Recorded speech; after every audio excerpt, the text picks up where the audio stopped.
اور وہ ان تمام مقدمات کو ایک ایک کر کے فیس کر رہے ہیں، ان تمام رکاوٹوں کو گرا رہے ہیں۔ عمران خان کو توڑنے کی ہر روز کوشش کی جاتی ہے، ہر روز ایک پلان آتا ہے۔ یہ جو میں نے آپ کے سامنے یہ پچھلے 8 فروری کے بعد جتنے بھی حالات ہم آپ کے سامنے مسلسل رکھ رہے تھے کہ کس طرح لوگ پیغام لے کر گئے، پاکستان کے خیر خواہوں کا گروپ جو ہے وہ اصل میں ڈیل لے کر گیا تھا کہ خان صاحب مان جاؤ۔ خان صاحب نے کہا نہیں، میں نے بات نہیں ماننی۔ ان لوگوں کا خیال تھا کہ خان صاحب جو ہیں وہ شاید ٹوٹ جائیں گے، وہ ٹوٹے نہیں۔ میں بار بار یہ بات کہتا ہوں آپ لوگوں کو بتانے کے لیے کہ عمران خان ہر گزرتے دن کے ساتھ مزید مضبوط ہو رہا ہے، اور انہوں نے عمران خان کی مقبولیت کا حل اذیت دے کر نکالا، لیکن اس اذیت سے عمران خان ہر گزرتے دن کے ساتھ مزید مضبوط ہو رہا ہے۔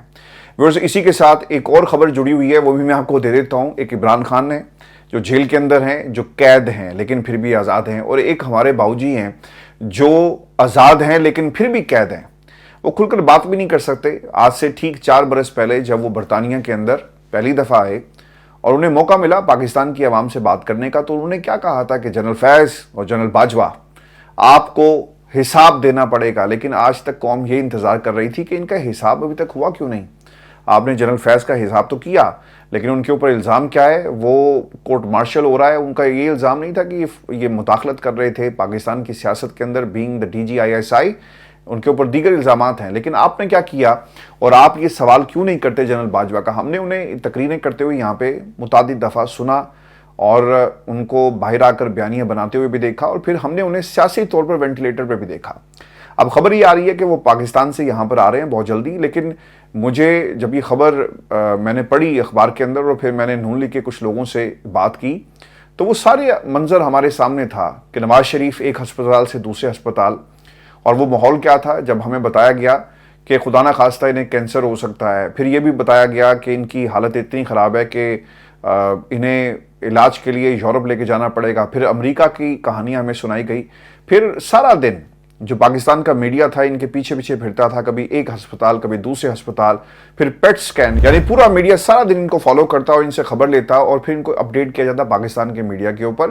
اب کیا وہی منظر ہوگا اور کیا نواز شریف برطانیہ میں بیٹھ کر پاکستان کی اسٹیبلشمنٹ سے کچھ بات کرنا چاہیں گے یا خلاف بات کریں گے یا ان کے ساتھ مل کر بات کریں گے، اور کیا گارنٹیز دی جائیں گی نواز شریف کے پاکستان چھوڑنے سے پہلے کہ وہ باہر آ کر اپنا علاج ہی کروائیں گے یا پھر پاکستان میں اسٹیبلشمنٹ کا علاج جو ہے وہ ڈھونڈنے کے لیے یہاں پہ آ رہے ہیں؟ ویورز، میں آپ کو یہ بھی خبر دے دوں کہ پاکستان کی تمام ہائی کورٹس میں نئے ججز کی تقرری کے لیے رولز کا جائزہ لینے کے حوالے سے جوڈیشل کمیشن کا اجلاس 13 ستمبر کو طلب کر لیا گیا ہے۔ صدارت اس کی قاضی صاحب کر رہے ہیں، اس کے علاوہ جسٹس منصور اور دیگر ججز بھی اس کے اندر شامل ہوں گے۔ قاضی صاحب نے تمام ہائی کورٹس کے چیف جسٹس کو خط ارسال کرتے ہوئے ہائی کورٹس میں ججز تقرری کے لیے نام بھی طلب کر لیے، اور خط میں کیا کہا گیا؟ قاضی صاحب یہ کہتے ہیں کہ جس ہائی کورٹ میں 5 سے زیادہ نشستیں خالی ہیں فوری نام تجویز کیے جائیں۔ 2.5 سال بعد سپریم کورٹ میں ججز کی تعداد مکمل ہوئی۔ شریعت ایپلیٹ بینچ میں 29 جولائی سے یعنی وہ بینچ بھی فعال ہو گیا، اور انہوں نے ایک امپریشن یہ دیا کہ میں کرسی پر بیٹھا ہوا ہوں اور میرے ہوتے ہوئے جس طرح سے جو بیک لاگ ہے ہم اسے پورا کرنے کے لیے جو سب سے بڑی ضرورت ہے تمام عدالتوں کے اندر وہ ججز کی تعداد تھی۔ بہت دیر سے بارز، پاکستان کے وکلا اور پاکستان کی عوام یہ ڈیمانڈ کر رہی تھی کہ تعداد کو پورا کیا جائے تاکہ بیک لاگ کم ہو سکے، اور ویورز یہ وہی نقطہ ہے اور یہ وہی دلیل تھی جو اس سے پہلے سپریم کورٹ آف پاکستان میں ایڈ ہاک ججز کی تعیناتی کے ٹائم پر ہم نے ججز اور اس کے ساتھ ساتھ جو ان کی کانفرنسز کے اندر خطاب ہیں اس میں بھی یہ بات دیکھی، اور حکومت باقاعدہ طور پہ ایک بیانیہ بناتے ہوئی نظر آئی کہ 4 ججز کو ایڈ ہاک اس لیے لگایا جا رہا ہے کیونکہ سپریم کورٹ آف پاکستان کے اوپر بہت سارا پریشر ہے۔ لیکن ویورز، کیا چیزیں واقعی اتنی سادہ ہیں؟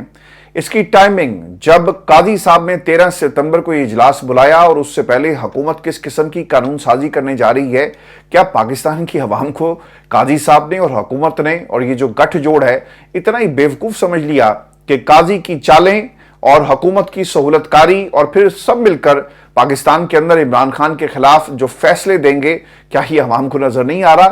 قاضی صاحب اصل میں چاہتے کیا ہیں؟ ایک تو جی اس وقت ہائی کورٹس میں 40 سے زیادہ نشستیں اس وقت خالی ہیں۔ یہ میں آپ کو پورے پاکستان کے ہائی کورٹس کا ایک نقشہ آپ کے سامنے رکھنے جا رہا ہوں۔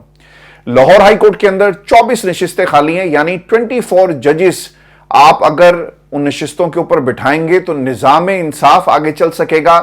اور 24 نشستیں اس وقت خالی ہیں لاہور ہائی کورٹ کی. سندھ ہائی کورٹ میں بھی 10 کے قریب نشستیں خالی ہیں. بالکل اسی طرح پشاور بلوچستان کی ہائی کورٹس ہیں, وہاں پر بھی ججز کی تعداد جو ہے وہ کم ہے. اور اس خط کو لکھنے کے بعد اب تمام چیف جسٹس اپنی اپنی کورٹ کے اندر جتنی نشستیں خالی ہیں اس کے حوالے سے اس خط کا جواب دیں گے, اور پھر پک اینڈ چوز اور ہینڈ پک قسم کے ججز کا باقاعدہ طور پر جو ہے وہ انتخاب کیا جائے گا. چیف جسٹس قاضی فائز عیسیٰ جاتے جاتے ہائی کورٹ میں ججز کی تعداد پوری کرنا چاہتے ہیں, اور پھر ہو سکتا ہے کہ ان میں سے کچھ ججز کو سپریم کورٹ آف پاکستان میں ایلیویٹ بھی کر دیا جائے. یاد رکھے گا, اور سب سے زیادہ جو بڑی تعداد ہائی کورٹ لاہور کی ہے یہ اس لیے بھی وائٹل ہو جائے گا کیونکہ لاہور پاکستان مسلم لیگ نون یہ چاہے گی کہ ان چیمبرز میں سے ججز کو لیا جائے جن چیمبرز کا تعلق پاکستان مسلم لیگ نون سے ہے, اور ایسے ججز لائے جائیں. یعنی 24 کا نمبر اگر لاہور ہائی کورٹ میں پورے کا پورا کر دیا جاتا ہے تو جسٹ امیجن کریں کہ ایک ایسی ہائی کورٹ ہوگی صوبے کی جہاں پہ میجورٹی ججز جو ہیں وہ پاکستان مسلم لیگ نون کے یا پھر پاکستان پیپلز پارٹی کے ہوں گے, اور ان کو سپورٹ ملے گی ان دو جماعتوں کی. اور پیپلز پارٹی یقیناً جو میری اطلاعات ہیں وہ پورا زور لگا رہی ہے کہ ایک دو ججز ان کی مرضی کے بھی لاہور ہائی کورٹ میں لگائے جائیں اور بوقت ضرورت ان ججز کو استعمال کیا جائے. اور اس پاکستان کی تمام ہائی کورٹس میں ججوں کی خالی نشستوں کی تعداد 46 کے لگ بھگ ہے, اور سپریم کورٹ آف پاکستان میں مزید 6 ججز لانے کی تیاری کی جا رہی ہے. اور وجہ یہ بتائی جاتی ہے کہ کیسز کا بوجھ ہے جناب. پاکستان کی سپریم کورٹ سے عوام کو بہت زیادہ توقعات ہیں, اور عوام کو جلد ریلیف کرنا اس حکومت کی اور عدالت کی ذمہ داری ہے, اور قاضی صاحب یہ چاہتے ہیں کہ لوگوں کو انصاف ملے. اگر آپ نے کچھ عرصے سے پاکستان کی سب سے بڑی عدالت کے کیسز کو دیکھا ہو جو رپورٹ کیا جا رہا ہے, اور بڑی بڑی ہیڈ لائنز بننی ہے کہ 20 سال بعد انصاف مل گیا, 22 سال بعد انصاف مل گیا, اور پھر جو ایک ریگولر ٹائم ہے کسی بھی اپیل کا سپریم کورٹ آف پاکستان میں وہ 5 سے 6 برس کا ہے. اگر کوئی پھانسی کا مجرم ہے اور اس نے اپنی appeal supreme court of Pakistan میں کی تو اسے انتظار کرنا پڑے گا 5 سے 6 برس کا. یہ وہ تمام باتیں ہیں, ایندھن ہے, کنٹینٹ ہے جسے وزراء اپنی تقریروں کے اندر اور ٹاک شوز میں استعمال کرتے ہیں. خواجہ آصف نے یہاں تک کہا کہ آپ نے دیکھا نہیں کہ کچھ دن پہلے ایک فیصلہ ہوا, 32 سال بعد اس کو انصاف ملا, کون ذمہ دار ہے اس کے 32 سالوں کے جو دن اس نے کال کوٹری میں گزار دیے, کون حساب دے گا؟ عوام یہ تصور کرے گی کہ دیکھیں جی کتنی اچھی حکومت ہے, لیکن یہ سارے کا سارا گھورک دھندا ہے, ایک ایسی سیاسی وجہ جو قاضی صاحب بنا کر اور چھپ کر اس وجہ کے پیچھے یہ سب کچھ کرنے جا رہے ہیں. ویورز یہ جو سیاسی وجہ ہے اس پہ بھی میں آپ کو بتا دیتا ہوں کہ نون لیگ کے ایکٹ میں یہ چیز شامل ہو گئی کہ ایک تو ججز کی تعداد 23 ہو جائے گی, اور دوسرا نظر ثانی اپیل کے لیے بنایا گیا لارجر بینچ جو ہے وہ ہوگا. یوں نون لیگ کو مخصوص نشستوں کے فیصلے میں نظر ثانی درخواست میں کافی فائدہ ہو سکتا ہے کیونکہ تب تک ان کی مرضی کے جج ہائی کورٹ سے لائے جا چکے ہوں گے. ویورز پاکستان کے اندر متعدد دفعہ یہ بات ہو چکی, جسٹس منیب اختر نے ججز کمیٹی کے اندر یہ نقطہ بھی اٹھایا کہ نظر ثانی کی اپیل اسی بینچ کے سامنے لگائی جائے گی جو اس سے پہلے یہ بینچ فیصلہ دے چکا. اب ایک نیا بینچ بنا کر اور مزید ججز کو اس میں شامل نہیں کیا جا سکتا, اس لیے نظر ثانی کا یہ رول طے کیا جائے گا. لیکن اس کے اوپر حکومت یہ سمجھتی ہے کہ جب یہ معاملہ دوبارہ نظر ثانی کے لیول پر جائے گا تو وہ 23 ممبرز کا ایک بینچ ہوگا اور 23 ججز یہ فیصلہ کریں گے, اور حکومت کا پلڑا بھاری ہوگا اور پھر اس فیصلے کو اڑا دیا جائے گا. حکومت چاہتی ہے کہ 13 ستمبر کے اجلاس سے پہلے پہلے یہ بل منظور ہو جائے اور سپریم کورٹ کے ججز کی تعداد ایڈ ہاک ججز کو ملا کر 25 ہو جائے گی. اس درمیان ہو سکتا ہے کہ جیسے ہی سپریم کورٹ کے ججز کی تعداد زیادہ ہو اور ججز کی تعیناتی بھی ہو جائے تو اس درمیان الیکشن کمیشن پاکستان تحریک انصاف کے 41 اراکین کو آزاد ڈکلیئر کر دے اور ان میں سے کچھ اراکین کو توڑ کر آئینی ترمیم بھی کر لی جائے. تو یہ وہ پلان ہے جس کے اوپر قاضی صاحب جو ہیں وہ کام کر رہے ہیں. اب قاضی صاحب کی ایکسٹینشن ہوتی ہے نہیں ہوتی یہ الگ سوال ہے.